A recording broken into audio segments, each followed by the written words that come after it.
नैतिक टेल्स।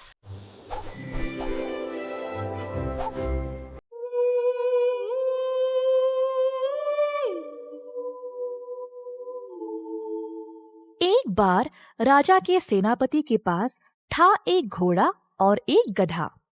घोड़े का इस्तेमाल वह जंग में करते थे और गधे को भार उठाने के लिए।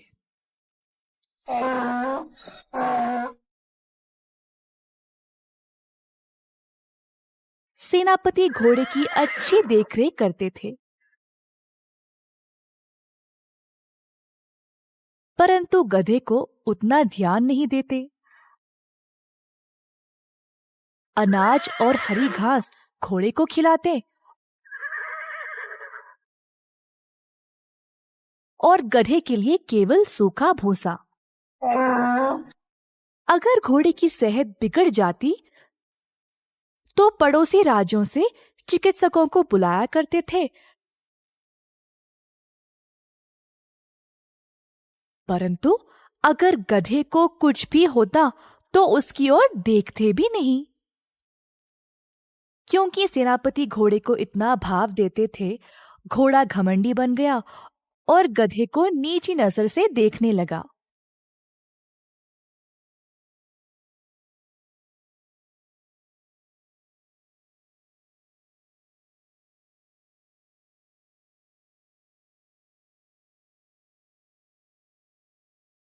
एक शाम गधा बहुत ही थक गया और अपने अस्तबल में चला गया। घोड़ा बोला, क्या मजदूरी वाला जीवन है तुम्हारा? तुम हमेशा ऐसे ही रहोगे। गधे ने घोड़े की बातों को ध्यान ना देने की कोशिश की, परंतु घोड़ा ताने देता ही रहा।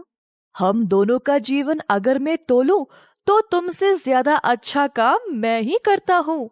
सेनापति जी मेरा कितना अच्छा ध्यान रखते हैं और तुमको तो देखते भी नहीं। थका हुआ गधा बस चुपचाप घोड़े की बातें सुन रहा था। अगली शाम रोज की तरह गधा फिर से अपने अस्तबल में आ बैठा। घोड़ा फिर से ताने देना शुरू किया। आज मैं सेनापति जी के साथ महाराज के खेल के मैदान पर गया। तुमने क्या किया?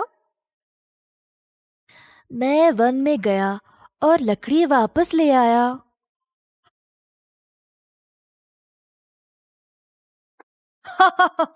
देखा, तुम में और मुझ में कितना अंतर है।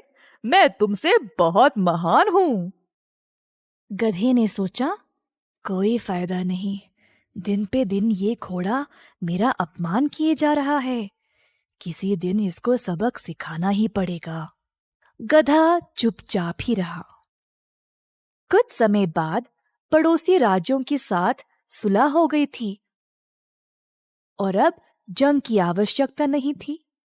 इसी कारण अब सेनापति को घोड़े की भी जरूरत नहीं रही और घोड़े से भी अब उनका ध्यान हटने लगा। अब जंग के घोड़े को भी भार उठाने का काम पर लगा दिया।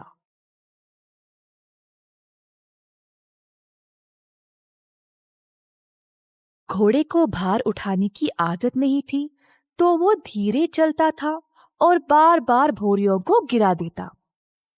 इस बात पर सेनापति को गुस्सा आया और घोड़े पर चिल्लाने लगे, ठीक से भोरियां भी नहीं उठा सकते हो?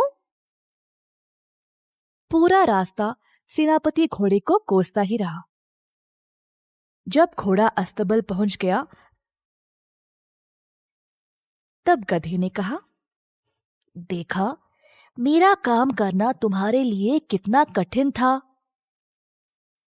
गधे की बात सुनकर घोड़े को अपनी गलती का एहसास हुआ। मुझे क्षमा कर दो दोस्त, मुझे अनुभव था ही नहीं तुम कितने मेहनती हो। मैं घमंडी बन गया और तुम्हारा मजाक उड़ाया। सच में मैंने बहुत गलत किया। तुम अपने काम में महान हो और मैं अपने में। सही समय ही बताता है कि कौन किस काम के लिए उचित है।